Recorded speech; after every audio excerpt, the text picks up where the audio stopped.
Assalamualaikum warahmatullahi wabarakatuh. Saya Denny Al-Asyari. Selamat siang pemirsa SMTV. Dalam kesempatan ini kita bertemu kembali dalam program Bung Santri, ya, program obrolan ringan tentang kehidupan, tentang hobi, tentang pekerjaan dan seputar lingkungan sosial yang hit pada saat sekarang ini. Dan pada kesempatan ini kita membicarakan tema yang sangat spesial, yang sangat khusus. Kenapa khusus? Karena kita menghadirkan orang-orang yang khusus dengan tema pengabdian tiada henti. Siapakah mereka? Pada kesempatan ini kami menghadirkan 3 tokoh sebagai narasumber kita. Yang pertama kami sapa dulu. Assalamualaikum Pak Mustafa W. Hasim. Ya, waalaikumsalam warahmatullahi wabarakatuh. Nah, bagaimana kabarnya Pak Mus? Sehat? Sehat. Alhamdulillah sehat ya. Yang kedua kami sapa. Assalamualaikum Pak Imron Nasri. Waalaikumsalam Mas Denny. Bagaimana kabarnya Pak Imron? Sehat? Sehat. Alhamdulillah sehat. Yang ketiga kita sapa. Assalamualaikum Pak Lutfi Effendi. Waalaikumsalam warahmatullahi wabarakatuh. Sehat Pak Lutfi ya? Alhamdulillah. Iya, alhamdulillah. 3 tokoh narasumber kita ini adalah orang-orang penting, ya, tidak hanya di lingkungan Persyarikatan Muhammadiyah, tetapi juga penting di dalam Suara Muhammadiyah sendiri. 3 tokoh inilah yang menjadi obor penyemangat, ya, dalam gerak laju perkembangan dan pertumbuhan Suara Muhammadiyah. Dan Pak Mustafa, ya, orang yang tentu tidak asing bagi kita, ya, selain dikenal sebagai tokoh sastra, ya, tokoh sastra, dan beliau juga adalah redaktur senior di Suara Muhammadiyah. Dan pada kesempatan ini kita ingin menelisik sedikit nih Pak Mustafa seputar aktivitas Pak Mus, ya, khususnya di Suara Muhammadiyah, ya. Mungkin bisa diceritakan Pak Mus, atau masih ingat tahun berapa Pak Mus masuk di Suara Muhammadiyah? 91. 91. Berarti sudah berapa lama itu Pak? 91 sekarang 29 tahun nih. 30. Iya, 29 tahun. Ya. Nah, Pak Mustafa ini udah cukup lama ya, 29 tahun. Kalau Pak Imron Nasri?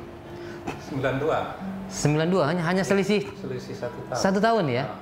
Berarti usia berapa Pak Imron masuk di SM itu? 30 berapa ya? Pokoknya sebelum menikah lah gitu. Oh, sebelum menikah dari SM ya? Iya. Oh, kalau Pak Mus? Sudah menikah? Punya anak 2. Berarti usia berapa kalau Pak Mus? Itu 36. 36 ya. Oh, kalau Pak Imron masih bujang ya, masuk di Suara Muhammadiyah. Kalau ini? Jadi dulu biaya nikahnya dari Suara Muhammadiyah ya. Berarti kalau nggak masuk Suara Muhammadiyah bisa jadi nikahnya ditunda gitu ya. Menarik juga. Kalau Pak Lutfi? Sama, hampir sama aja. Hampir sama? 91 92 juga. Agak ini dulu ya. Oh, berarti Pak Mus, Pak Lutfi itu backgroundnya dulu masa kini Jawa, kemudian tutup pindah ke Suara Muhammadiyah. Belum tutup, saya sebagai Pak Amin Rais. Ada gejala agak tutup itu. Ya. Saya dijawab oleh Pak Amin Rais, kamu harus ke Timus. Saya datang ke sana langsung diberi SK itu. Oh, Pak Amin Rais posisinya sebagai apa waktu itu? Sebagai pemimpin umum. Oh, pemimpin umum. Oh, yang Kos Cibuya sekarang ya? Ya, terus diberi SK oleh tangan itu ya. Sama angkat dari ini sebagai pelaksana, dan gaji 65.000 talangan tetap, terus bawa pulang kerja. Itu di tahun 91 Pak Mus ya? Tahun 91 yang tanda tangan langsung Pak Amin Rais, dan kemudian jabatan langsung redaktur pelaksana. Waduh, dengan gaji 65.000 ya? Wah, 65.091. Kalau sekarang kisaran berapa itu Pak Imron ya? 750-an. Oh ya, 750-an ya. Kalau Pak Lutfi juga sama, dari Pak Amin juga? Kalau saya ini dibawa sama Pak Pak Mus yang bawa? Oh. Teman-teman dari Pak Amin, siapa teman yang temannya yang jajan? karena Pak Amin kan dengan kita kenal ketika masih Pak Amin dulu, Pak Hakim Masa dulu. kini kan jadi satu juga. Teman siapa yang bisa jajak di sini ya? Saya punya Lutfi, ya Lutfi bagus itu ya. Oh, iya. Berarti udah dari awal bareng ya Pak Lutfi sama Pak Mus ya. Kalau Pak Imron setelahnya gitu ya? Ya, setahun setelah. Oh, setahun setelah. Setahun setelah Pak Mustafa dan Pak Lutfi. Saya waktu itu di Suara Aisyah dulu. Suara Aisyah, terus saya ingat Oh, itu. berarti di Suara Aisyah lebih dahulu dibandingkan Suara Muhammadiyah ya? Untuk Pak Imron. Apanya? Untuk- Saya masuknya Oh, masuknya ya. sebagai Suara Aisyah dulu. Oh, iya. Kira-kira setahun lah gitu ya. Oh. Nah, lalu saya ingat waktu itu saya masih di kantor Suara Aisyah itu didatangi sama Pak Mustafa. Oh. Berarti magnet juga nih Pak Mus ini ya. Karena waktu itu kan ada Pak Imawan Wahidi, Iya. Pak Yusuf Hasan, Pak Haidar juga waktu itu masih koordinator liputan utama itu. Oh, Pak Haidar tuh posisinya koordinator liputan dulu ya? Iya, waktu itu. Oh, iya. Kemudian saya didatangi Pak Mus. Bisa nggak ke SM, ini ditunggu sama teman-teman. Oh. Ya udah, saya ke sana kan. Nah, ternyata ngobrol-ngobrol itu ya ternyata ya ditawari itu gimana kalau di sini aja gitu ya. Iya. Saya pikir-pikir ya karena kondisi anunya dulu apa. Ya tahulah kondisi waktu itu ya. Ya sudahlah, saya pikir. Mau menikah itu jadi. Berarti berapa lama jarak Pak Imron itu dari masuk SM kemudian menikah?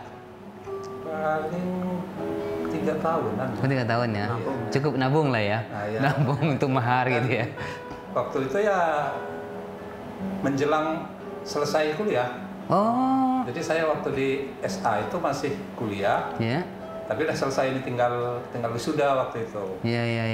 Jadi saya wisudanya itu pas saya di Suara Aisyah. Oh, masih di Suara Aisyah gitu ya. Dan nikahnya sudah di Suara Di Suara Muhammadiyah. Suara Aisyahnya ditinggalkan ya. Iya. Berarti semuanya di awal itu masuknya di redaktur semua ya? Iya. Redaktur ya. Tapi sudah ada ini apa semacam kayak sekarang itu penjaga rubrik gitu ya? Sudah. Ada pertanggungjawaban itu? Ada ya. Kebetulan kan saya sama Mustafa dan Pak Lutfi kan sudah kenal juga waktu Sebelumnya ya? Sebelumnya karena sering juga nulis di Masa Kini. Oh iya. Ya, Dulu banyak air juga gitu. Oh penyair juga Mas Imron? Iya. Oh iya. Cuma insani itu kok. Insani. Lalu dengan almarhum Pak Son Haji. Iya. Nah, saya kalau nulis berita itu saya serahkan ke dia gitu kan. Serahkan ke Pak Son Haji, kemudian dikoreksi, kemudian ya, kalau misalnya kurang apa gitu kan dia tahu. Iya. Nah, jadi sebelumnya ya sudah kenal juga dengan Pak Lutfi, Pak Mus ya. Apalagi dulu sama-sama di Ortom juga kan? Iya. Iya kan? Iya. Pak Mus di IPM juga Pak Mus? IPM, ya. IPM, Pak Lutfi di IPM ya, Pak Imron di IMM gitu ya. Berarti sebelumnya kemudian ditambah aktivitas di Masa Kini ya. Iya. Saya sama pemuda ya. Oh pemuda juga Iya. aktif ya Pak Mus ya? Dirikan Kuntum dulu. Masalah IPM itu oh, kita Kuntum ya. angkatan saya itu dirikan lagi Kuntum. Awal-awal dulu Pak Mus. Dengan apa? Dengan Isnawan, dengan Mahyudin, dengan Mas Wiratmo, dengan apa? Lincoln, Pak Lincoln ya. Mas Hadi Mahasi, Aminah, dan sebagainya itu 12 orang. Yusuf Hasan, Ibisono, itu sama itu Bobby itu. Iya. Itu yang arsitek itu, dirikan Kuntum, rame-rame itu. Oh. Itu juga mengadakan pelatihan wartawan juga yang bekas Kuntum juga ada yang masuk. Latihannya. Kalau apa namanya kayak Pak Imron, Pak Mus, Pak Lutfi ya, kan generasi awal lah ya di redaktur itu. Nah kira-kira siapa itu, angka apa orang-orang yang pernah itu, yang segenerasi pada saat itu di redaktur atau di Suara Muhammadiyah, yang sekarang sudah tidak ada lagi. Ya tadi disebutkan ada Yusuf Hasan ya, kemudian ada Imawan Wahyudi gitu. Ada lagi tuh Pak Mus? Ya, ada itu nggak di SM? Iya nggak di SM, nggak di SM. Nggak ada Tan Martono ya? Ya, itu. Dulu ada Zulkifli Halim. Zulkifli Halim. Iya, pernah juga. Ah. Kemudian ada lagi siapa? Yang kemudian apa? Husein Kertanegara. Oh, Husein Kertanegara juga pernah? Iya, pernah. Oh. Dulu liputannya selalu bersama saya. Oh, iya. Ke Blitar, kemana-mana. Jadi waktu itu kita membahas tema tentang PKI. PKI. Saya bersama Husein itu ke ini Blitar. Iya. Blitar Madiun itu kan untuk reportase. Untuk reportase itu ya. Kemudian lagi ada penyair itu siapa? N. Yakub ya. N. Yakub RST. Itu juga di Suara Muhammadiyah. Wah, ternyata luar biasa Suara Muhammadiyah dulu ya. Termasuk Samsul Hidayat. Samsul Hidayat. Sekarang Dulu ya mantan masa kini juga. Masa kini juga. Fotografer dulu. Iya. Tapi juga ya, di SM itu kan juga tempat apa semacam candra dibuka juga. Setelah bagus di SM dan Baru keluar. dari Jawa. Siapa contohnya itu Pak Lutfi? Orang-orang yang Mahfud itu kan di antaranya. Mahfud MD. Ahmad yang meninggal itu. Oh, Mahfud MD ya. Di Ramadiyah, kemudian pelatihan LP3 itu. Kemudian setelah itu setelah dengan orang tempo orang mana tuh kemudian dia terus direkrut oleh Jakarta itu. Termasuk pengacara yang di Bengkulu itu. Siapa namanya? Sahnazir. Ya Itu di Suara Muhammadiyah juga? Iya. Mereka itu mengawali kegiatan jurnalistik sebagian besar di Suara Muhammadiyah. Iya. Kemudian dia pulang ke Bengkulu jadi pengacara. Pengacara malah ya. Kemudian Zulkifli Halim gitu kan. Kalau Dahlan Iskan enggak, belum pernah. Oh, Jawa Pos memang dari awal ya. Pos dan Tempo. Oh, Tempo. Saya ingat. Iya. Beliau membangun Jawa Pos itu, saya di rumah sakit ini kan ikut ke sana apa. Sebenarnya selama seminggu gitu. Itu enggak. Jadi saya malah menolong rumah sakit ini dulu. Iya. Artinya orang-orang yang pernah berkecimpung di Suara Muhammadiyah ya, kemudian dia keluar hampir sebagian besar gitu. Itu kiprahnya semakin baik ya. Semakin baik itu di ranah ya sosial maupun ya ranah kenegaraan lah kayak gitu ya. Dan pemirsa ya, ini dari catatan para narasumber tokoh kita ya, orang-orang yang telah berkecimpung lama di Suara Muhammadiyah, bahwa catatan penting ya, Suara Muhammadiyah itu bagian dari candra di muka dalam melahirkan tokoh-tokoh penting ya bagi Republik ini, dan mungkin termasuk ya Pak Amin Rais ya, Pak Haidar Nasir, Buya Syafi'i itu, almarhum Pak Jasman Al-Kindi, Muhammad Diponegoro, dan tentu masih banyak lagi, Adib Hamzah ya. Dan kalau kita kupas ya satu persatu, kebetulan di ruangan ini adalah ruangan pusat data Litbangnya Suara Muhammadiyah, banyak tokoh-tokoh penting ya yang sudah berkiprah di luar ya, yang mereka asal usulnya tumbuh dari lingkungan Suara Muhammadiyah. Dan baik pemirsa SMTV, untuk mengupas dan seputar para tokoh kita yang hadir pada siang hari ini, kita akan lanjutkan pada sesi selanjutnya dan kita ikuti alunan musik dari Mr. Yadi.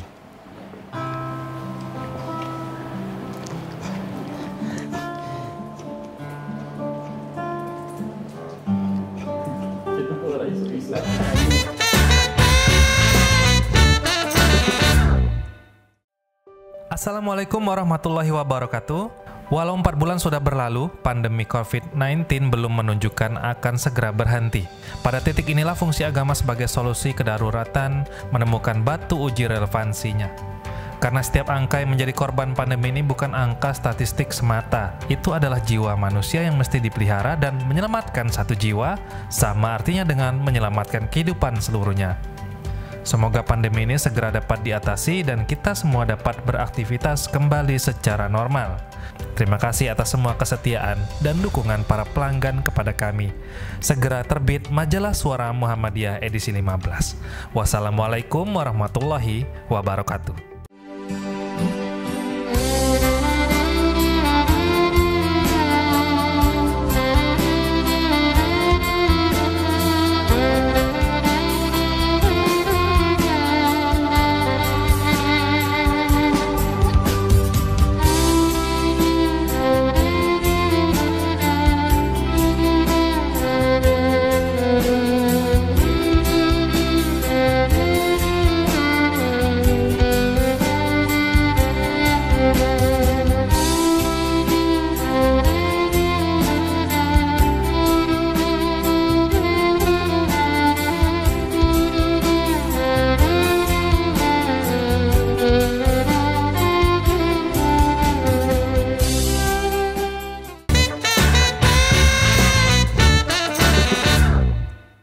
Baik, pemirsa SMTV, masih dalam gelombang yang sama dalam program Bung Santri, obrolan ringan seputar kehidupan yang lagi hit saat sekarang.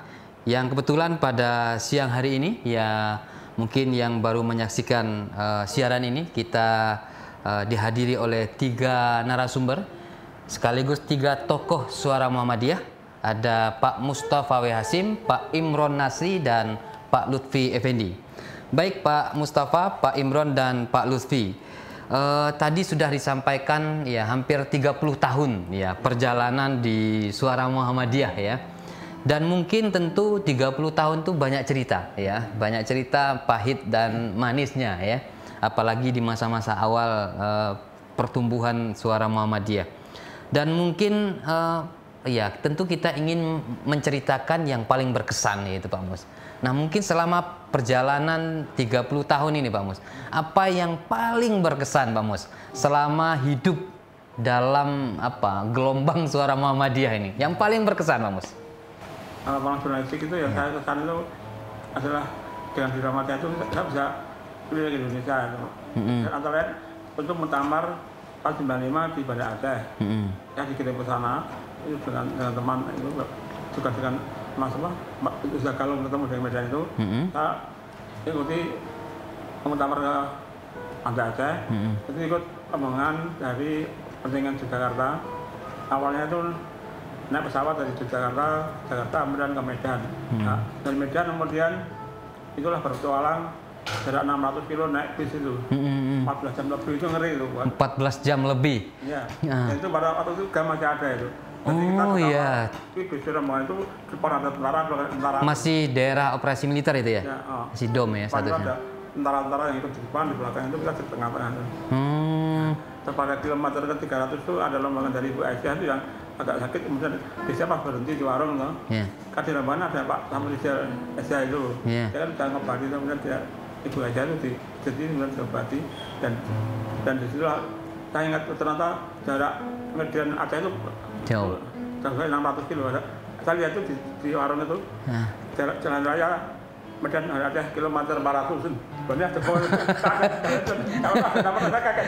Kalau saya itu lupa motoran jam berhenti ada berapa itu.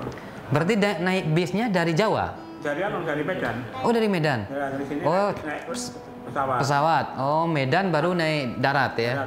Itu 16 jam itu Bang? Sampai sana sudah agak siang itu untuk Banda Aceh. Kemudian saya kan tinggalnya ada tetangga istri saya yang di Pakalaman itu namanya Pak Dahar itu desain sana dan dia dulu kok. Kemudian saya nginep di Jemaah di Maureksa. Saya itu ternyata ketika tsunami itu hilang dari peta itu. Tapi teman saya dengan terus saya di rumah, tadi kan bawah sekali.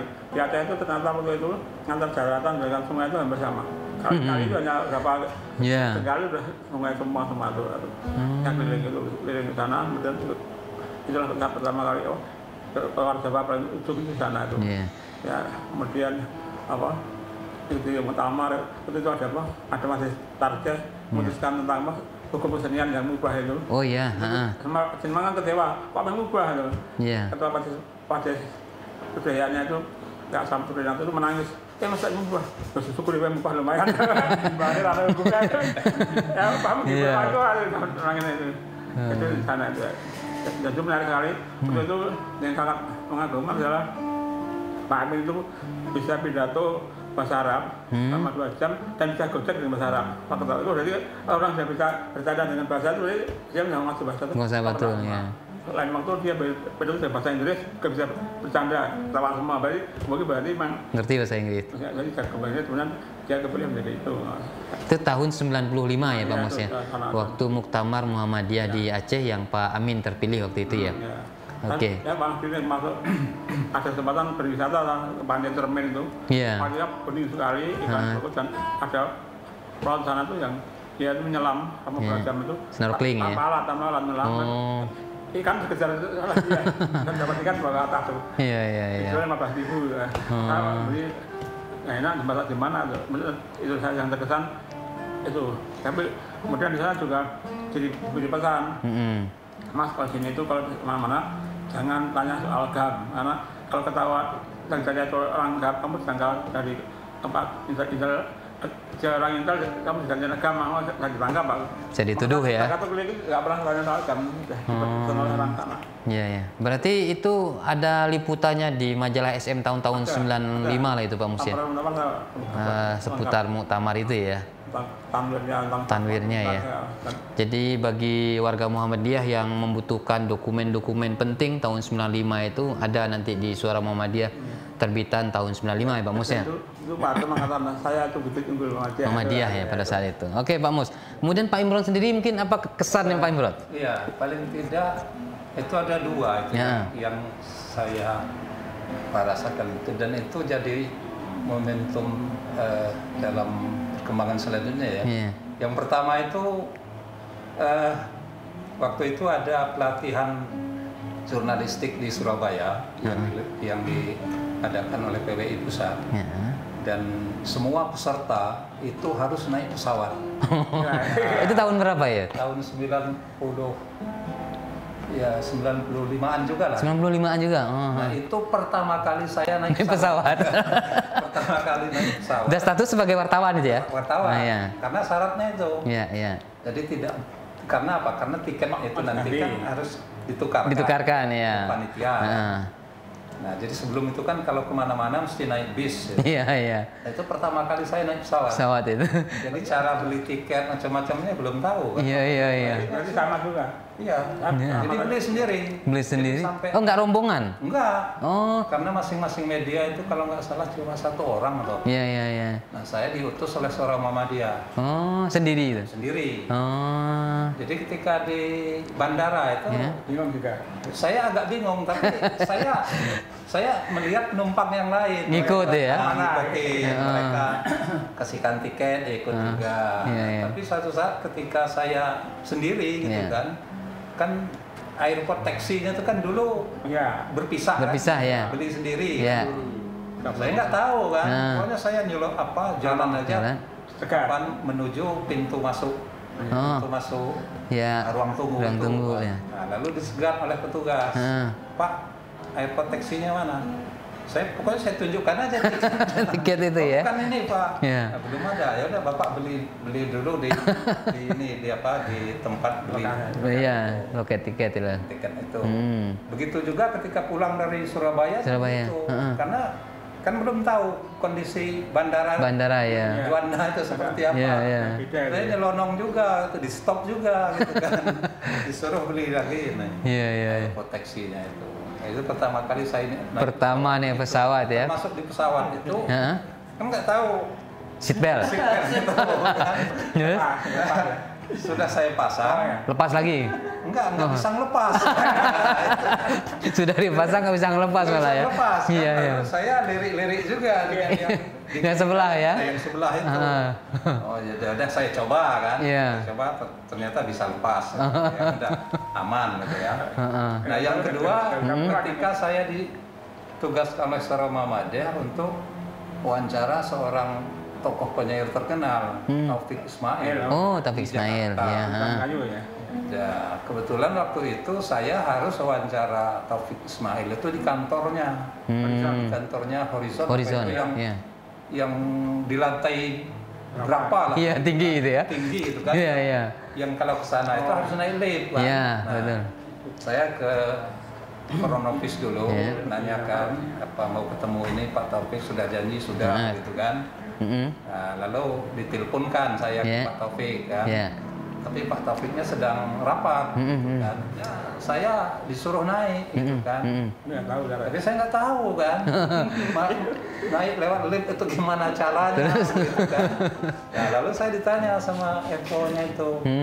Bapak gimana naik aja? Nah, saya punya alasan itu. Enggak usah Bu, saya sudah kontak dengan Pak Taufik bilang ternyata dia nggak bisa karena sedang rapat katanya. Iya. Padahal alasan saya karena saya nggak bisa. Nggak bisa naik gitu ya. Kan? Sendiri lagi kan. Akhirnya nggak jadi. Alasan saya apa? Karena Pak Taufik Ismail sedang sibuk. Sedang sibuk nggak bisa Iya, ditemui ya. Karena itu. Oh. Nah, jadi dua momen Berarti itu, akhirnya nggak jadi wawancara dengan beliau? wawancara karena kebetulan dia sedang rapat. Gara-gara lift ya. Gara-gara lift jadi batal wawancara ya. Tapi ketika sampai pulang ke Jogja sampai Suara Muhammadiyah, Iya. saya sampaikan, Pak Taufik Ismail sedang sibuk, macam-macam nggak bisa dikontak, macam-macam gitu. Untung sekarang sedang ngerti seputar lift ya. Sudah. Kalau di Geraha Suara Muhammadiyah kan sudah ada lift gitu loh. Iya. Jadi kalau fenomenanya sama ya bisa jadi naik tangga aja terus ya. Bisa jadi. Jadi dua hal ini ya. Di gedung itu kan nggak ada tangga kan. Oh nggak ada tangga juga ya? Makanya kan harus pakai Lift ya, karena di Jakarta kan. Nah, kita baru pertama kali ke gedung itu kan, harus naik lift kan. Oh, oke. Selama ini kan kita belum pernah ini. Iya. Jadi dua itu yang Apalagi kita dari pelosok juga gitu ya. Iya. Yang itu alat naik pesawat kan juga waktu ada. Iya. Itu juga selama naik pesawat. Tapi saya kan pakai rombongan. Ramai Pak Mus ya. Kan aman kan. Iya, ketakutannya bisa rame-rame gitu. Kan rombongan ternyata satu pelotot banyak sekali itu saya ikut juga tiba-tiba itu Iya. aman saya. Oh, karena lebih ngikut ya. Pertama kali naik juga deg-degan. Selama 2 jam di atas pesawat tuh lihat awan di bawah itu juga wah naik di bawah biaya. Kita berdoa tuh berdoa selama 2 jam. Iya, iya. jadi kalau nggak di Oke. SM saya mungkin belum naik pesawat. Belum pesawat ya. Mungkin baru-baru inilah nih pesawatnya ya. Ya, sering ini kan. Oke, Pak Imron. Pertama naik pesawat itu ya pertama kali saya juga dari SM. Kalau Pak Lutfi Ya, pertama kali di SM juga. di SM juga? Iya. Kapan, Pak? Itu tujuannya pada waktu itu di Kalimantan Timur, Ya. Balikpapan. Acara Muhammadiyah. Acara Muhammadiyah. Heeh. Dibiayai oleh sana. Heeh. Tiket sudah dikirim, Ya. berangkat. Barangkan. Ya itu naik sudah biasa kan naik. Nah, tapi sendiri. Kebetulan bareng sama pada itu Pak Rektor UMJ kan juga jalan. Oh, Pak Rektor UMY. Pak Asron. bukan. Nasron. Yang sebelum Pak Irut. Pak ini ya. Pak Irut. Pak Kirudin. Yang ngasih pengajian, kebetulan Pak Irut pas pada waktu itu jadi ketua BPK yang Iya, iya. Berarti baru-baru ini baru Pak Lutfi ya? Belum lama banget. belum lama. Ya masih tahun 2000-an kan itu? Ya kalau biasanya kan kita cuma tugasnya di Jawa aja. Jawa ya. Kebetulan gitu Naik harus bis, tugas ke Kalimantan. Kalimantan naik pesawat. Naik pesawat. Heeh. Tapi ini yang operatornya pesawat udah nggak ada sekarang. Karena saya naik buruk pada itu. Oh, buruknya udah nggak ada kan? Nggak ada. Iya, betul. Yang suaranya menggelegar. Menggelegar itu. Jadi itu yang kesan juga bagi Pak Lutfi ya. Hanya kesan, karena memang kalau itu sudah dipasang saya belum bisa masang. Jadi dipegang terus Pak Lutfi ya. Terus kemudian Pak Irutnya gini. Ada yang lain Pak Lutfi? Ada yang lain, kalau yang lain itu memang yang ya. Saya mungkin Pak Agus juga pada waktu itu kan ada kita punya suplemen ya. Oh iya. Suplemen. Suplemen ada beberapa suplemen pada waktu itu karena sesuatu hal kan harus dihilangkan kan. Suplemen ini rubrik advertorial iklan ya. Tapi pada waktu itu belum iklan. Belum iklan ya? Oh, baik. Baru belakangan aja ya. Nah. Ada suplemen yang halaman itu harus dihilangkan. Hmm. Ya, terus dicabut pada waktu itu pada rapat saya kemudian udah nggak usah dihilangkan, nggak usah dicabut. Saya yang tanggung jawab untuk ini. Akhirnya sampai sekarang kan halaman itu jadi satu dengan Iya, iya. Majalah. itu yang paling apa. Kemudian ada iklan masuk itu ya lewat halaman itu khusus. Ya sekarang ya. Tutorial data sebagainya itu yang mungkin dalam hal pengalaman di Jogja untuk bisa mempertahankan halaman. Iya, iya. Sehingga tetap jumlahnya itu seperti itu. Sama ya.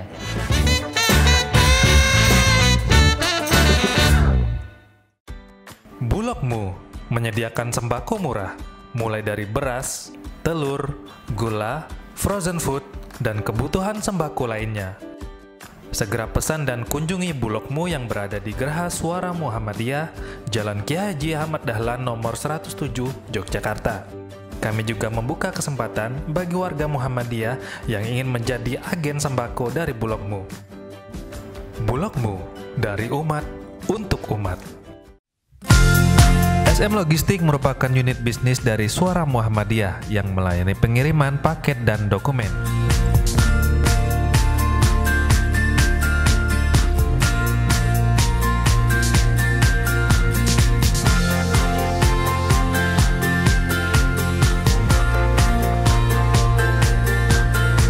kami membuka kesempatan bagi Anda untuk bergabung bersama SM Logistik. Syaratnya, cukup dengan 500.000, Anda sudah bisa menjadi pengusaha ekspedisi.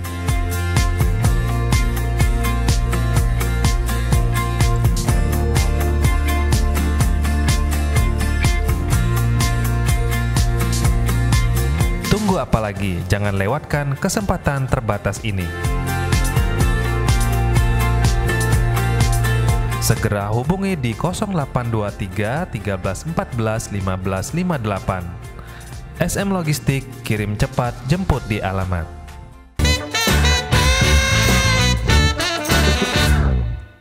Tadi bicara tentang kesan ya selama ya hidup di Suara Muhammadiyah. Nah, sekarang dalam aspek mengelola rubrikasi, tentu mungkin masing-masing orang punya pilihan yang paling disukai atau paling yang menarik lah. Mungkin Pak Lutfi dulu saya. Nah, dari sekian banyak rubrik ya, dari selama Pak Lutfi di SM lah, sampai sekarang tuh rubrik apa sih yang paling menurut Pak Lutfi ya rubrik itu selain bagus, pembaca juga apa ya, senang, dan Pak Lutfi juga suka ya. Kira-kira apa? Ini ya. Kalau yang rubrik-rubrik yang misalnya semacam tanya jawab dan sebagainya itu kan udah biasa, agama itu kan udah biasa ya? Saya karena semuanya bisa mukan ya. Yeah. Itu karena tadi saya sudah bilang bahwa ini yang tanggung jawab saya gitu kan. Maka kemudian suplemen itu kan benar jadi tanggung jawab saya untuk menjadikan uang atau menjadikan pemasukan lah ya. Pemasukan atau jadi majalah biar bisa dijual gitu. Jadi itu yang membuat harus muter kreatif apa yang harus saya pertanggungjawaban gitu. Sehingga memang ini terwujud dan tidak menjadi beban perusahaan. Tapi bisa masuk ke mendapat masukan di perusahaan. Yang harus mutar otak itu. Kalau yang rubrik itu kan tinggal nerima, diseleksi, udah gitu. Kalau yang itu kan harus putar otak. Betul. Oke, kalau Pak Mus, apa Pak Mus? Ya, itu laporan utama itu ya. Laporan utama ya Pak Mus. Diwacah dan cover dan itu khususnya malah ketika perencanaan Bang. Iya. Ini rubriknya apa?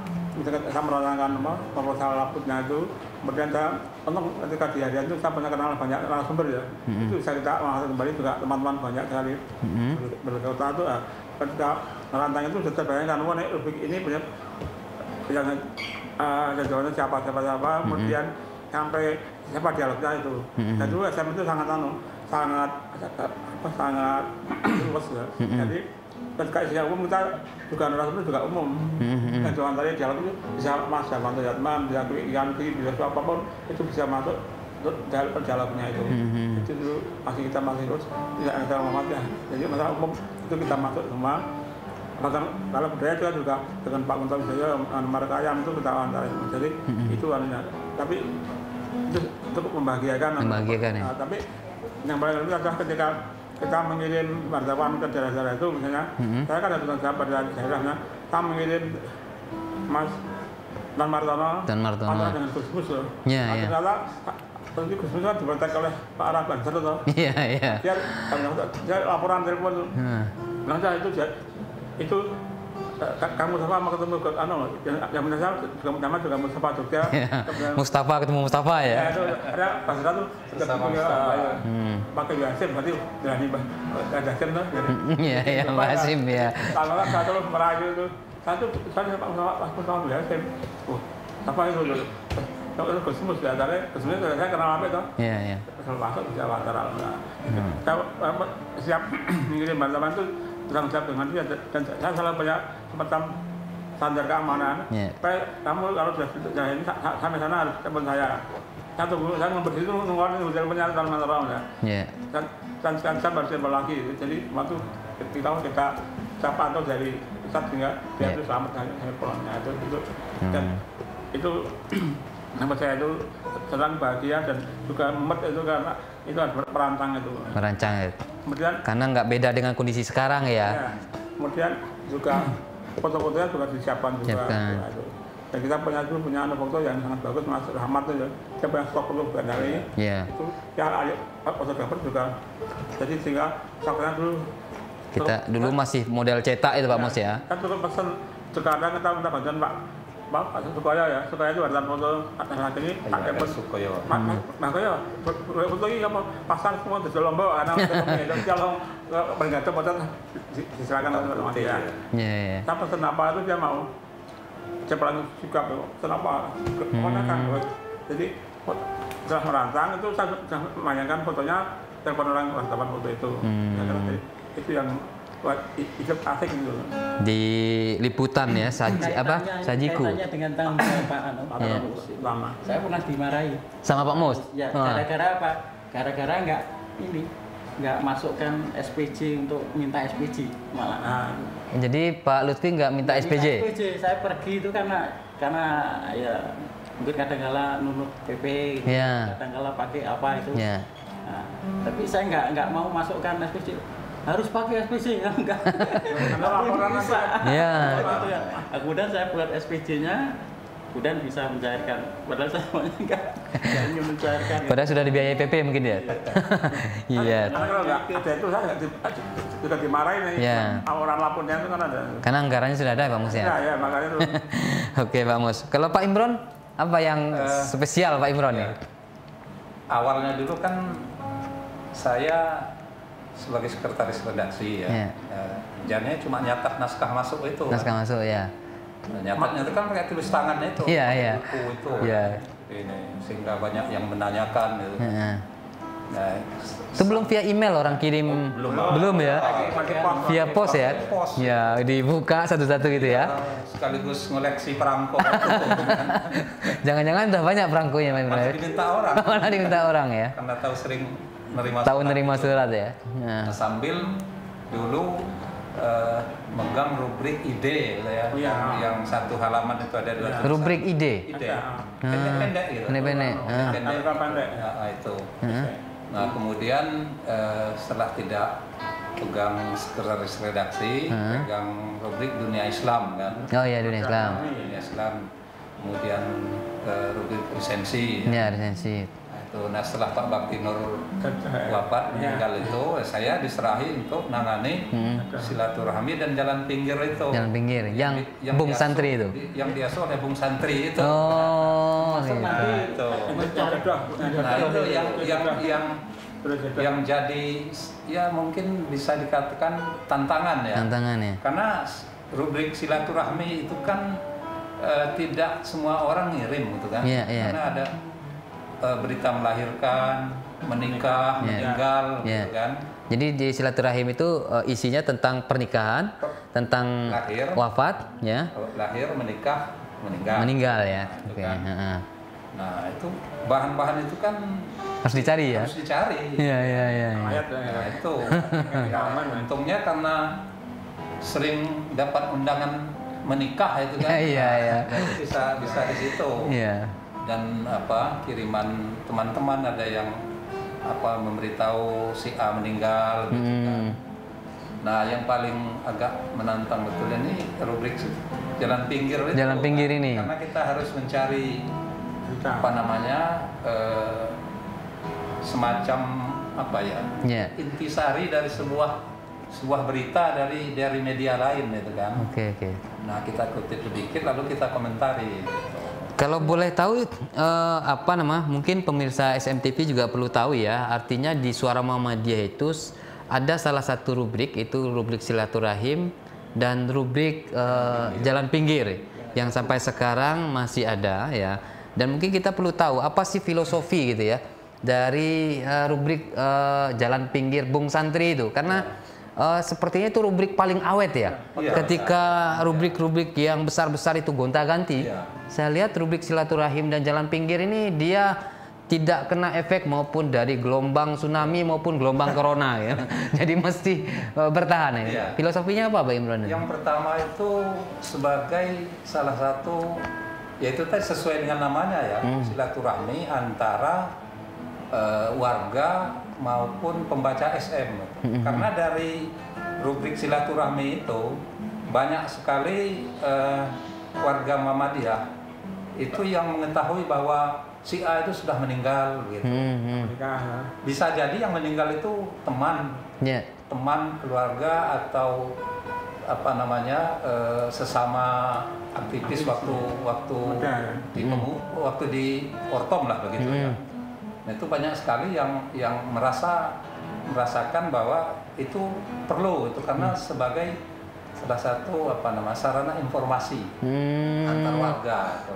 Ya, ya, ya. Banyak yang akhirnya ngontak kita si A itu misalnya kita karena biasanya apa namanya warga mengirim itu kan tidak menyebutkan jabatannya. Ya. Misalnya kita contohkan misalnya Bu Baroro Farid misalnya. Nah, kita kan hanya Baroro Farid umur sekian, jarang mencantumkan Apa jabatan apa dia? jabatannya. Nah, ada yang kontak kita, apa betul Bu Baroro itu yang dimaksud Baroro Farid? Oh, iya. Ya, ya. Banyak juga yang mungkin teman atau saudaranya yang waktu itu sesama aktivis di Ortom, Iya, di Ortom. nggak ketemu, Nggak ketemu, gitu kan. ya. Nah, tahu-tahu ketika membaca SM kok ada berita Ya. meninggal gitu. Oke, Begitu juga ketika apa namanya, oh ternyata bapak itu sudah mantu gitu Iya, kan, iya. gitu dengan itu. Baik, baik, Nah, ya. jadi itu menjadi salah satu apa namanya arena untuk bersilaturahmi Iya. lah begitu kan, meninggalkan itu. Bahkan juga dulu di rubrik silaturahim juga ada biro jodoh ya, Ya, ada biro jodoh. Jadi rubrik silaturahim ini memang rubrik yang paling ya berkesan ya di majalah Suara Muhammadiyah. Nanti seperti apa ya rubrikasi seputar silaturahim dan Bung Santri ini kita akan jeda sejenak dan akan kita teruskan kembali setelah kita mendengarkan alunan melodi dari Mr. Yadi.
Baik pemirsa SMTV, kita masih dalam gelombang yang sama program Bung Santri, obrolan ringan seputar kehidupan yang hit pada saat sekarang.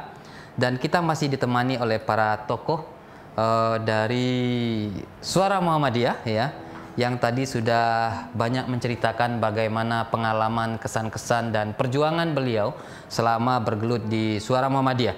Dan kita akan teruskan kembali ya seputar rubrikasi yang menjadi perbincangan ya pada saat ini. Salah satunya tadi ada rubrik silaturahim yang di dalamnya ternyata tidak hanya rubrik yang menginformasikan tentang siapa yang wafat, siapa yang menikah, siapa yang melahirkan, bahkan juga ada rubrik jodoh yang dalam istilah Suara Muhammadiyah rubrik Mempertemukan harapan. mempertemukan harapan. Itu bagaimana penjelasannya Mas Imron? Itu mempertemukan harapan itu ya rubrik jodoh lah gitu kan. Ya, biro jodoh gitu. Biro jodoh lah Ya. gitu.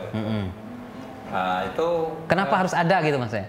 karena dulu saya secara filosofi secara mendalamnya kurang begitu paham ya. Karena waktu itu apa namanya menggantikan almarhum Pak Bakti Nur ya. Iya.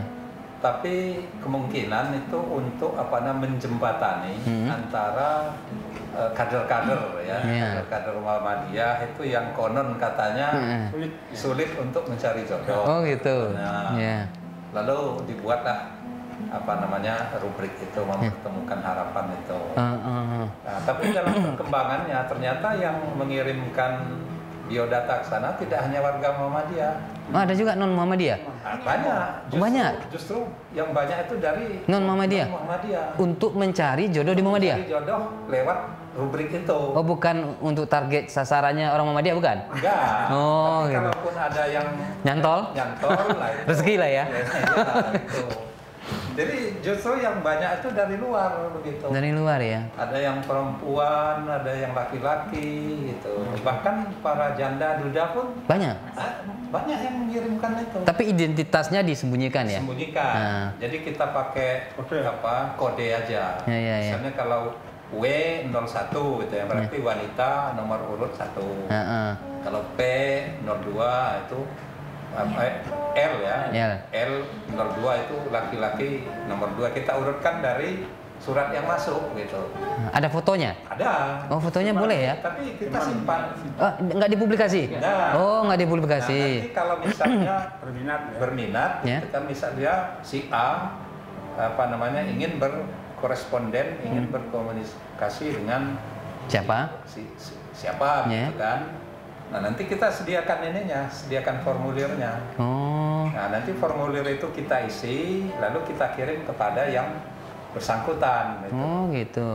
Ya, jadi setelah kita kirim, silakan mereka berdua itu berkomunikasi. Oh, kita udah lepas itu ya? Sudah lepas. Oh, gitu. Nah, dengan harapan nanti setelah mereka berkomunikasi itu ada tindak lanjutnya. Cuma kita agak sayangkan waktu itu karena berita kelanjutannya dari mereka apakah kita nggak tahu. Kita nggak tahu karena mereka tidak kontak kita lagi. Iya. Gitu loh. Seharusnya kan dia masuk di rubrik selanjutnya itu ya. Nah, iya. Menikah. Menikahnya itu. Kalau punya anak melahirkan. Kemudian kalau mati wafat gitu ya. Meninggal itu. Berarti kalau mereka sudah ketemu kita nggak, ya istilahnya tuh nggak dapat lah ya fee 2,5% itu. Kalau orang jual beli rumah kan gitu Pak Imron ya. Jadi udah lepas gitu ya. Tapi dugaan kita sepertinya banyak itu karena ada yang sempat laporan ke saya. Nah, saya tidak tahu ternyata yang laporan ke saya itu keponakan saya sendiri yang melaporkan. Iya. Bu Eli tahu. Iya. Nah, itu. Oke. Ketika saya tanya dari mana ini kok bisa ketemu ini? Jodoh ya. Nah, dari rubrik itu. Oke. Nah, berarti dari rubrik harapan ini tadi, mempertemukan harapan itu sudah ada hasil ya? Ada hasilnya. Dan kalau di lingkungan SM sendiri ada yang berhasil nggak dari rubrik itu? Secara kalau lewat rubrik itu nggak ada. Tapi kalau bertemu langsung ada. Boleh tahu siapa orangnya? Mungkin Bu Eli. Oh, Bu Eli. Berarti Bu Eli ini salah satu pemirsa SMTV ya. Jadi ini kebetulan Ibu Eli Jumilah ya. Beliau lah di redaktur juga yang sudah cukup lama ya. Tahun berapa Bu Eli di Suara Muhammadiyah? Pertama sekali masuk? 91. Oh, berarti satu angkatan ini ya? 91 semua ini ya? 91 semua. Dan itu langsung di redaktur ya Bu Eli ya? Masuk pertama itu udah nikah atau belum Bu? Belum? Oh, jadi masuk pertama belum nikah dengan adanya rubrik mempertemukan harapan itu? Oh bukan, nah gimana ceritanya? Mungkin nggak ada kaitan ya? Tapi ada kaitannya dengan SM. Ada kaitan sama SM? Iya, ada kaitannya dengan Karena SM. perpustakaan. Hah? Orang perpustakaan SM itu.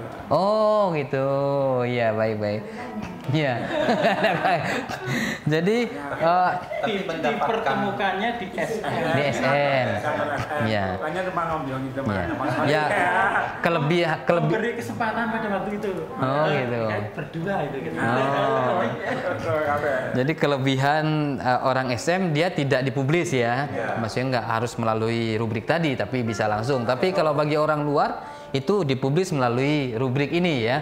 Yang kemudian alhamdulillah sudah ya ada beberapa hasil. Tapi sekarang sudah tidak ada lagi itu Pak Imron ya. Sebetulnya kalau secara formalnya kita tidak menutup. Oh gitu. Rubrik itu. Ya. Cuma karena sudah jarang. jarang yang ngirim gitu ya berhentinya karena ya. ngirim. Tapi kalau misalnya masih ada yang ngirim ya tetap kita Iya, iya.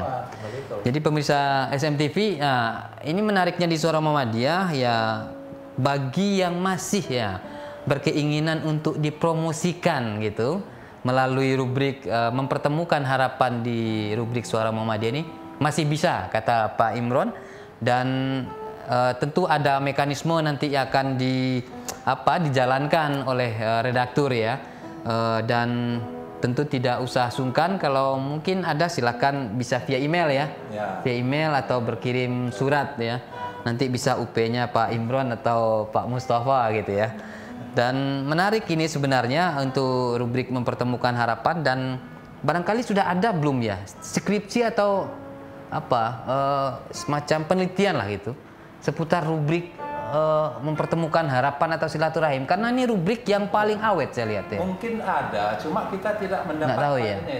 Kalau yang jalan pinggir itu, Ya. itu saya pernah membaca skripsi orang itu.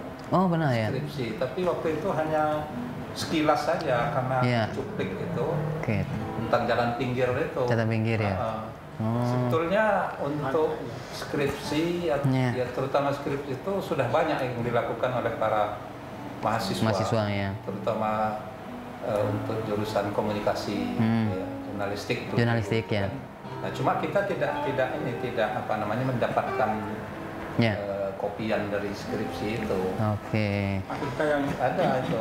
mahasiswa dakwah itu skripsinya adalah nilai dakwah dari cerpen-cerpen Suara Muhammadiyah. Ada juga ya. Ya. Semoga berapa judul dan dia arahnya dengan pendekatan ilmu dakwah. Dakwah. Cerpen itu adalah bermakna untuk menyambut dakwah aja tuh. Oke, sekarang saya kembali ke Bu Eli ya.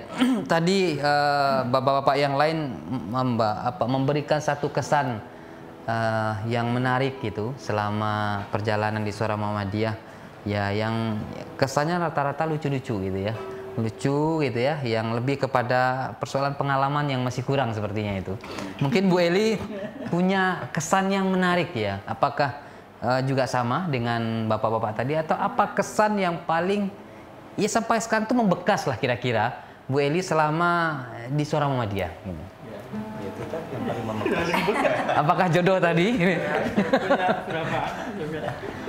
Selain itu, Ya. pertama kali masuk itu Putri sendiri.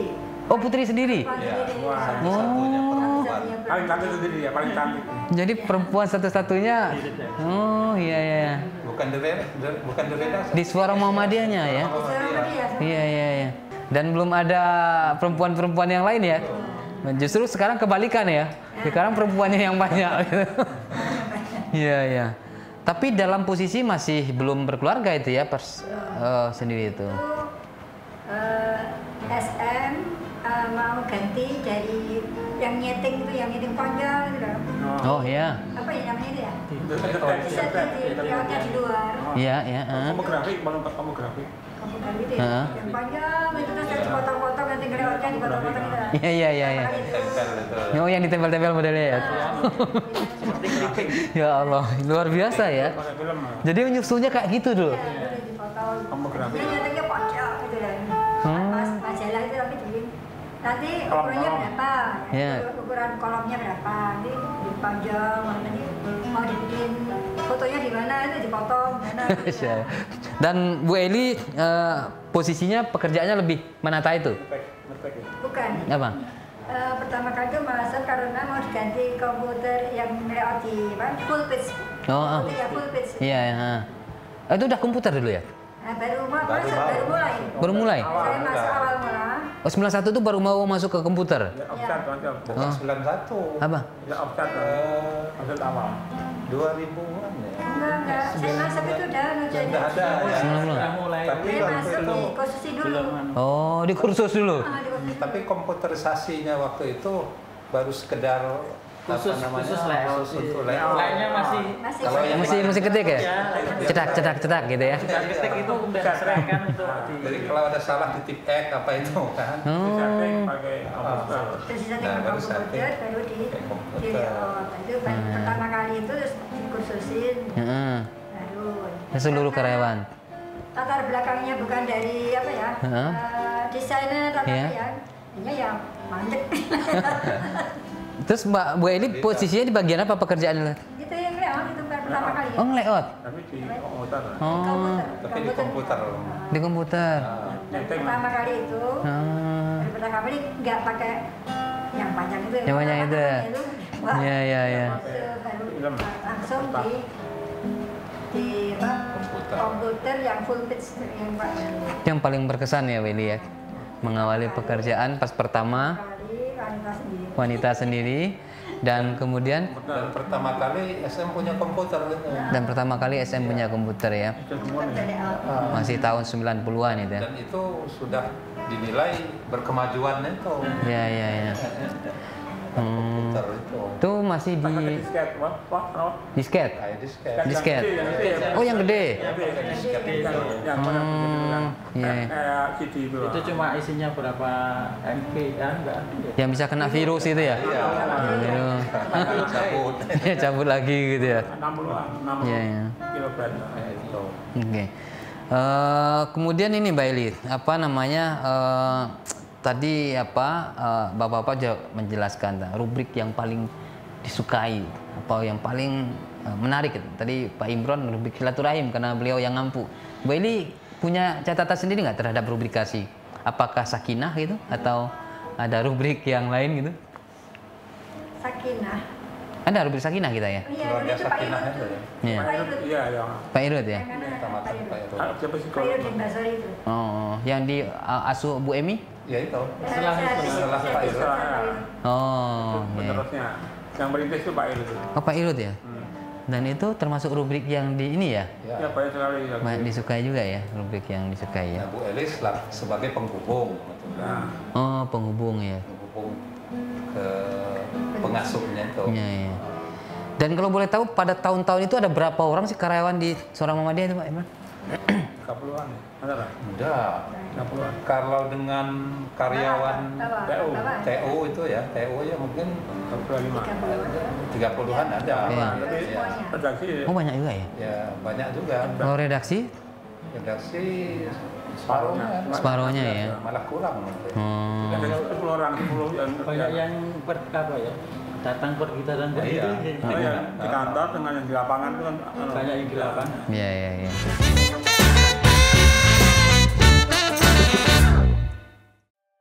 Assalamualaikum warahmatullahi wabarakatuh. Walau 4 bulan sudah berlalu, pandemi COVID-19 belum menunjukkan akan segera berhenti.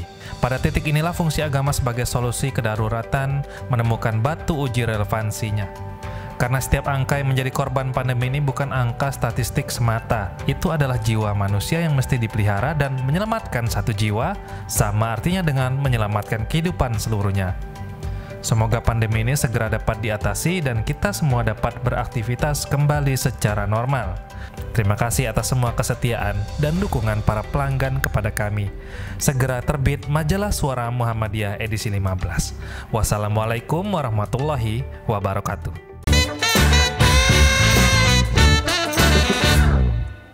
Oke, Pak Mus, Pak Imron, Bu Eli, dan Pak Lutfi.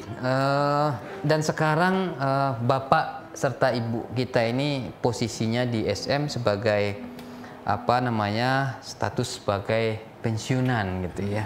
Pensiunan tapi yang masih terus mengabdi gitu di Suara Muhammadiyah. Dan tentu layaknya orang di masa-masa seperti ini, tentu masa-masa yang ya cenderung mereka lebih memanfaatkan waktu bersama anak dan keluarga. Tetapi tokoh-tokoh cucu bahkan ya Pak Bos ya, cucu bahkan bapak ibu kita ini justru masih menghabiskan waktu di Suara Muhammadiyah. Dan ini satu contoh tentunya bagi generasi muda Muhammadiyah ya, bagaimana konteks pengabdian itu tiada batasnya. Dan mungkin Pak Mus bisa memberikan satu pesan sendiri. Ya, di usia Pak Mus yang seperti ini, Pak Mus seperti apa namanya, masih seperti dulu ya. Saya melihat Pak Mus tahun 2010 dengan Pak Mus tahun sekarang itu nggak ada bedanya gitu. Apa yang bisa Pak Mus berikan ke warga Muhammadiyah? ada sebutan itu Ya.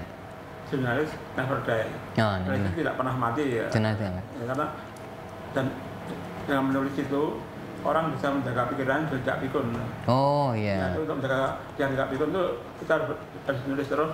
Karena dengan nulis kita juga membaca. Yeah. Baca nulis itu bukan dari cara olahraga otak, Yeah. jadi kita nggak pikun. Dan ternyata otak yang tidak pikun itu juga mengaruhi kesehatan jasmani juga. Dan itu apalagi saya juga aktif di sastra, di mana dunia kreativitas itu sangat berpatu dan penuh gairah. Iya. Nah, dengan nulis itu di Muhammadiyah itu hidup menjadi penuh gairah juga tuh. Iya. Itu ada gairah hidupnya sangat tinggi, bahkan ada tukar yang teman saya yang itu hidup dimulai dari umur 60 tahun untuk menulis itu. Iya, iya. Hidup lagi. Hidup lagi ya. Saya remaja dulu. Iya, iya. Serta puisi juga apa? Juga ada juga berita-berita dan teman-teman yang dibutuhkan juga masih nulis juga. Ya itu dan itu sepertinya energi saya itu di situ, kalau nggak pusing malah pusing ya kan. Malah pusing dan mungkin bisa jadi sakit ya Pak Mus ya. Artinya justru ini menjadi apa ya? Memperkuat imun ya. Iya. Karena di rumah pun saya Tidak tukang tersalurkan. saya nulis di rumah, tambah nulis. Nulis tiap hari. Jam berapa bangun kalau satu ide langsung saya tulisin. Iya, iya. Itu saya kira itu yang buat semacam gizi rohani. Gizinya. Itu, ya, itu saya kira di hiburan juga kita bisa hiburan juga, hiburan, tapi juga ya menurut semangat hidup juga bisa itu tadi kita bisa berbagi pengalaman dan juga berbagi ilmu itu jangan lewat nulis tadi. Kalau berbagi mah mantap di sini loh, maka harus berbagi dengan cara menulis. Itu. Saya kira itu intinya. Oke Pak Mus, Pak Lutfi mungkin ada yang bisa disampaikan ke warga Muhammadiyah apa sih, apa inspirasi yang diberikan ya dalam kita mengabdi di perserikatan khususnya di amal usaha ini Pak Lutfi agar bisa menjadi contoh gitu ya. Terima kasih. Itu sebenarnya apa ya? Setiap orang itu kan punya harus ada rasa untuk mengabdi. Kebetulan kan kalau sudah itu hanya pilihannya ya setia gitu. Iya. Ya termasuk di perserikatan pun kita punya kesetiaan di sana juga. Kira kalau sudah itu apapun itu kan dan nomor sekian ya. Di setia nomor 1. Nah ini yang harus jadi catatan itu. Setia terhadap apa di pekerjaan, rumah tangga dan sebagainya gitu Pak Lutfi ya. Pak Imron mungkin apa yang bisa disampaikan ke warga Muhammadiyah? Karena ini sudah menjadi bagian dan menyatu di dalam Darah daging lah ya. darah daging gitu. Iya. Itu memang tidak bisa dilepaskan gitu. Iya. Mungkin dari Pak Mustafa, Pak Lutfi tadi memang mungkin ya bagi seorang jurnalis itu tidak bisa lepas gitu. Iya. Ya bagaimanapun juga itu keinginan untuk menulis atau itu mesti tetap ada. Artinya jurnalis itu bukan kaitan tempat dan waktu gitu ya. Bukan. Iya betul. Itu tidak apa namanya tidak mengenal waktu. Iya, mengenal waktu ya. Jadi saya pikir kalau itu apa kita tekuni betul, kita tekuni, kita jiwai betul itu apa namanya menikmati deh. Menikmati ya. Iya, iya. Indahnya menulis. Saya pernah diminta untuk menjadi pembicara di salah satu. Itu temanya menulis itu menggembirakan gitu ya. Saya mikir ini cocok. Betul. Dan mungkin ini juga resepnya ya mungkin jarang-jarang sakit dan awet muda itu Mas. Mungkin ya. Karena apa? Iya. Karena banyak orang yang menyebutkan di luar sana Pak Imron itu dikenal 20 tahun yang lalu sama saat sekarang itu nggak ada bedanya katanya. Dan mungkin kalau ingin tahu resepnya apa, ya menulis itu ya. Menulis membuat Anda awet muda. Kalau tidak percaya bisa dibuktikan gitu kata Pak Imron. Makanya saya punya kumpulan clipping tulisan-tulisan saya itu. Saya clipping, saya beri judul tulislah apa yang ingin kamu tulis itu. Iya. Jadi tidak terbatas nulis nulis artikel yang berat-berat gitu ya. Kalau misalnya punya pikiran nulis puisi ya nulis puisi. Iya. Kalau ada pikiran keinginan untuk nulis cerpen ya nulis cerpen. Nah, seperti yang disampaikan Pak Mus tadi, saya juga pernah juga. pernah jadi setengah penyair lah. Iya. Karena bergabung dengan para penyair Insani di rubrik Insani masa kini dulu itu. Tapi karena apa namanya sibuk dengan nulis artikel, akhirnya itu agak terabaikan. Tapi kalau 1-2 itu masih keluar juga ya.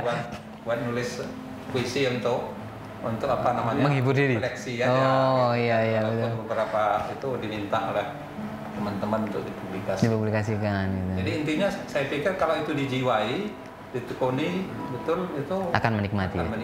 Iya. Baik. Kalau saya sih perasaannya kok sepertinya belum pensiun. Belum pensiun ya. Nah, gitu. itu hebatnya bagi orang yang menjiwai pengabdian tadi ya. Jadi pensiun itu nggak ada sebenarnya gitu. Karena yang ada itu kepuasan dan kenikmatan ya Pak Imron.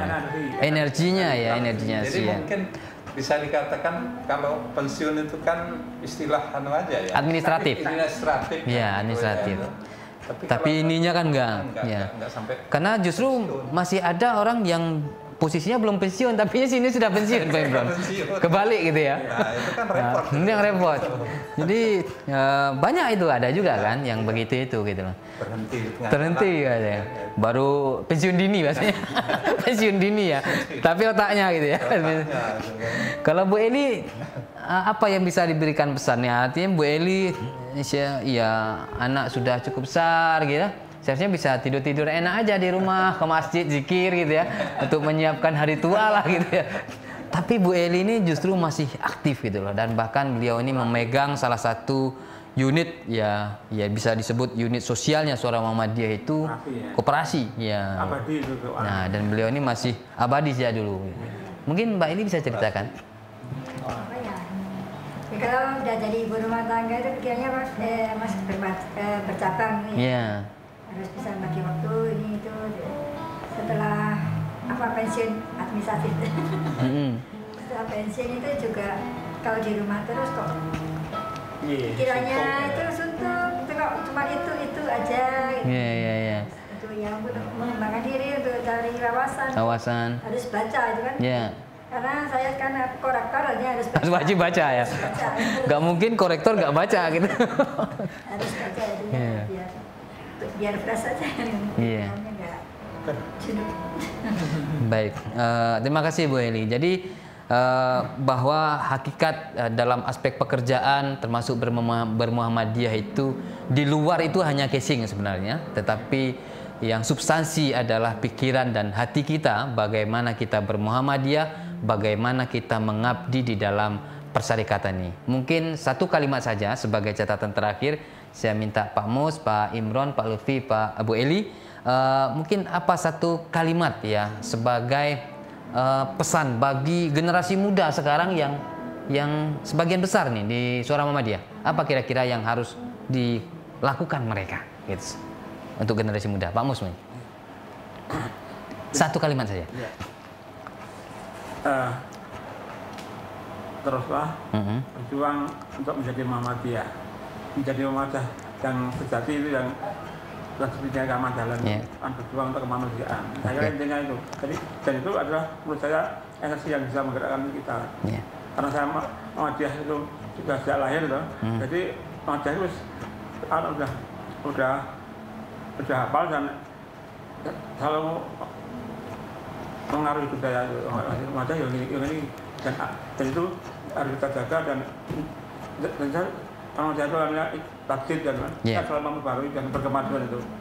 Teruslah berjuang untuk Muhammadiyah. Iya. Oke, Pak Mus. Pak Imron? Saya singkat aja. Iya. Berbuatlah yang terbaik. Berbuatlah yang terbaik. Pak Lutfi? Belajar terus sampai mati. Belajar terus sampai mati. Bu Eli? Berbuat yang terbaik untuk yang akan diperjuangkan di sini. Ya, berbuatlah. Kuncinya lakukanlah yang terbaik untuk persyarikatan. Insya Allah apapun yang kita lakukan yang terbaik, insya Allah yang di atas pun akan memberikan yang terbaik kepada kita semua. Barangkali demikian. Terima kasih Pak Mustafa. Kebetulan Pak Mustafa ini selain redaktur, tadi disampaikan beliau ini juga sastrawan puisi. Sebagai penutup, ya nanti akan ditutup atau diakhiri dengan sebuah puisi yang akan dibacakan oleh Pak Mustafa W. Hasim yang bukan Pak Mustafa Bisri. Terima kasih. Meski beribu kali kata ucapkan, kalau hati tidak terbuka dan jiwa tidak bergerak, tentu kita hanya pakai batu. Meski beribu kali kata diteriakkan, kalau pikiran masih dibelenggu kedendam dan kaki tidak melangkah, sungguh bagai turun dan tak mau terbang. Meski dengan kalau membiarkan cakrawala ditutup kabut, belumlah cukup menjawab, benarkah kita sudah merdeka? Menjadi merdeka adalah menguji diri sendiri, memerdekakan tetangga, kampung halaman, desa-desa, sawah-sawah, sungai, bukit, dan laut samudera dari penjajahan kata-kata beku. Mampu bebaskan pikiran, mampu bebaskan hati nurani, mampu membebaskan tindakan dari kebencian, itulah menjadi merdeka yang sejati. Merdeka, menjadi merdeka, bersama merdeka, merdeka bersama. Merdeka, menjadi merdeka, bersama merdeka, merdeka bersama. Jakarta, 20 Juli 2020. Terima kasih.